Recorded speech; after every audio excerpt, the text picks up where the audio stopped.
काला धन तो आपने बहुत सुना होगा, लेकिन काला धान और काला चावल, जी हाँ, यह सोचकर ही आप घबरा जाएंगे। आपने सफेद चावल की दर्जनों वैरायटी देखी होगी, पूजा पाठ में लाल चावल भी इस्तेमाल होता है, लेकिन काला चावल वाकई में दुर्लभ है। और यह दुर्लभ काम करने की हिम्मत कर रहे हैं बाराबंकी के होनहार किसान, जो अपने खेतों में काला धान उगा रहे हैं। पोषक तत्वों से भरपूर काला धान से जो चावल निकलता है वह बाजार में 200 रुपए किलो से भी ज्यादा कीमत में बिकता है। इसके कदरदान वह लोग हैं जो सेहत के मायने को समझते हैं। तो आइए आपको मिलवाते हैं बाराबंकी के किसान गया प्रसाद मौर्य और वैज्ञानिक सलाहकार विश्वजीत शर्मा से, जिनके सहयोग से सैकड़ों किसान जैविक खेती को अपना रहे हैं। रासायनिक उर्वरकों और दवाओं से दूरी बनाकर लाभदायी और सुरक्षित खेती करके अपनी मिट्टी को भी बंजर होने से बचा रहे हैं। काला धान की जबरदस्त खेती करके मुनाफा भी कमा रहे हैं। चावल हमारे देश में ही नहीं, पूरी दुनिया में एक प्रमुख खाद्य पदार्थ है और बहुत से लोग तो ऐसे हैं जिनको चावल खाए बगैर नींद ही नहीं आती है। और लेकिन डॉक्टर्स मना करते हैं, डॉक्टर्स कहते हैं ज़्यादा चावल ना खाइए, डायबिटीज़ हो जाएगा, मोटापा हो जाएगा। तो इस समस्या का समाधान भी आ गया है। ये जो धान आप देख रहे हैं, ये धान की फसल है, ये काला धान है और इसमें से जो चावल निकलता है वो काला चावल होता है। काले चावल के बारे में वैज्ञानिकों का ये मानना है कि डायबिटीज़ के मरीज इसको खा सकते हैं, सभी लोग इसको खा सकते हैं और इसकी जो न्यूट्रिशन वैल्यू है वो बहुत ज़्यादा है और इसको खाने से डायबिटीज़ की बीमारी, मोटापा की बीमारी, तमाम तरह की लीवर और किडनी की बीमारियां जो हैं वो दूर होती हैं या फिर बिल्कुल नहीं होती। तो काला धान जो है ये नॉर्मल जो धान की फसल होती है उससे 4 गुना ज़्यादा इसकी कीमत होती है और इसका चावल भी लगभग 200 रुपये किलो। जब इस धान की फसल तैयार हो जाएगी, इस काले धान की, इसका चावल निकलेगा तो लगभग 200 रुपये किलो बिकता है मार्केट में। और इसकी खेती करने का जो जोखिम उठाया है, ऐसी खेती करने वाले किसान बड़े अनोखे होते हैं। सबकी हिम्मत नहीं होती है इस तरह का प्रयोग करने की, क्योंकि ऐसे प्रयोगों में थोड़ा जोखिम तो रहता ही है, लेकिन जब ये प्रयोग सफल होते हैं तो किसान मालामाल भी हो जाते हैं। तो गया प्रसाद मौर्य जी वो किसान हैं जिन्होंने ये बड़ा काम किया है और उत्तर प्रदेश को गौरव दिला रहे हैं, मान सम्मान दिला रहे हैं। ये काला धान यहाँ पर पैदा कर रहे हैं। गया प्रसाद जी, ये आपके मन में विचार कैसे आया, काले धान के बारे में कहाँ से जानकारी मिली और क्यों आपने ये फैसला लिया, क्या खासियत है इसमें? इसको जानकारी हमको नेट के माध्यम से मिली। हमने नेट पे देखा था कि काला राइस के नाम से हमने देखा उस पर, तो हमें उसमें ये पता चला कि ये डायबिटीज़ और मोटापा कम करने वालों के लिए बहुत ही फ़ायदेमंद है।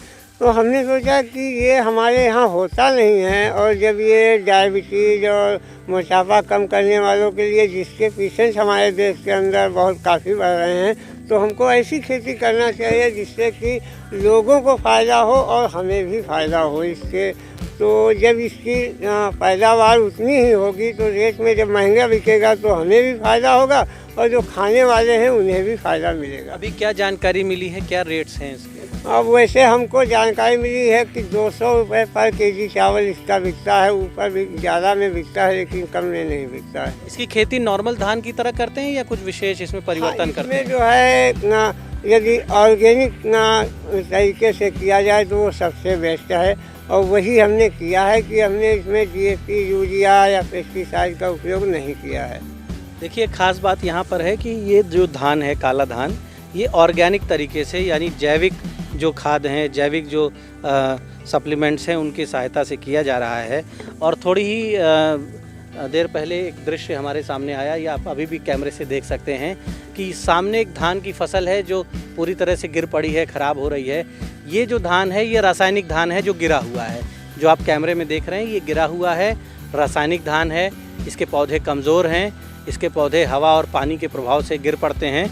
और बगल में ही ये जो धान खड़ा है मजबूती से, ये जैविक धान है, या आप कह सकते हैं कि इसमें जैविक खाद पड़ी है, इसमें जैविक सप्लीमेंट्स पड़े हैं। और विश्वजीत शर्मा हमारे साथ मौजूद हैं। विश्वजीत, किस वजह से वो धान गिरा पड़ा है और ये मजबूती से खड़ा है? देखिए, सारा खेल मिट्टी में मौजूद जड़ों का होता है। हमने क्या किया, इसमें ये सॉइल इंसेक्ट गार्ड डाला हुआ था, ये ज़मीन के सभी प्रकार के कीड़ों को रोक लेता है, जिससे जड़ी बहुत मजबूत होती है। जैसे भी हम यहाँ अगर इस पेड़ को उखाड़ें तो उखाड़ नहीं सकते हैं, यानी पानी भरने के बाद भी यहाँ कई किसान आए और चेक किए, उखाड़ नहीं पाए। अभी आप दूसरे खेत में जाएंगे, जैसे ही पौधा पकड़ेंगे वो हाथ में आ जाता है, जिससे वो मजबूती नहीं आ पाती है। तो ऑर्गेनिक में क्या खासियत होती है, इससे ज़मीन का कीड़ा नहीं होता, तो जड़ें नीचे तक जाती हैं। फिर ये हमारा मैजिकल ग्रो है जो बालियों को बेहतरीन बनाता है, कोई रोग नहीं आता है फंगल गार्ड और सॉयल फंगल गार्ड से। जैसे किसान भाई इस समय धान में बहुत परेशान है, फॉल्स स्मट झूठा कंडवा रोग है, जिसको हल्दिया रोग से या खुडरू रोग से लोकल लैंग्वेज में लोग बात कर रहे हैं, तो ऑर्गेनिक में वो समस्या नहीं आ रही कहीं भी हमारे साथ में। और हमारा धान कहीं भी किसी भी खेत में अब तक गिरा नहीं है। जो दिक्कतें आपने जैसे देखा भी बगल में आ रही हैं, तो ये हम लोग ऑर्गेनिक में बिल्कुल साफ एक लेकर के बात चल रहे हैं कि जैविक है तो मुमकिन है, और हर चीज़ वो मुमकिन है जो हमने पहले कभी पूर्वजों से सुना था। तो विश्वजीत ने बड़ी महत्वपूर्ण बात बताई है, और तमाम सप्लीमेंट्स ये जाते हैं, भ्रमण करते हैं खेतों में और किसानों को जागरूक करते हैं, उन्हें बताते हैं कि वो रासायनिक खेती से दूर हों, क्योंकि रासायनिक खेती खर्चीली भी बहुत ज़्यादा है और उसमें बीमारियां भी होती हैं, प्रोडक्शन भी अच्छा नहीं होता है। और जैविक खेती करके ये जो प्रोडक्ट्स हैं इनके ये देते हैं किसानों को, जैविक खेती करके आप कई गुना ज़्यादा आप प्रोडक्टिविटी ले सकते हैं।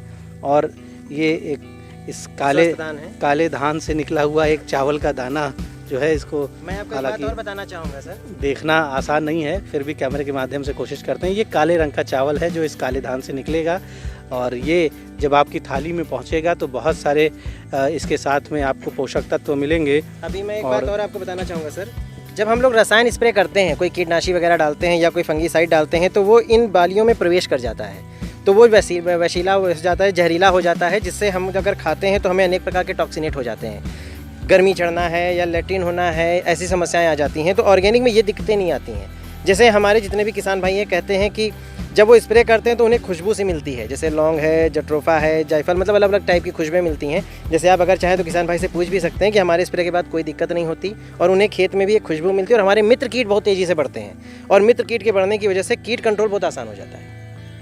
देखिए, ये पुराने जो जानकार लोग हैं और आज हमारे जो आधुनिक विज्ञान से जुड़े लोग हैं, वो भी ये कहते हैं कि जो मित्र कीट हैं, यानी वो कीट पतंगे, वो कीड़े जो फसलों के दोस्त हैं, उन्हें हमें जीवित रखना है, केंचुओं को बचाना है।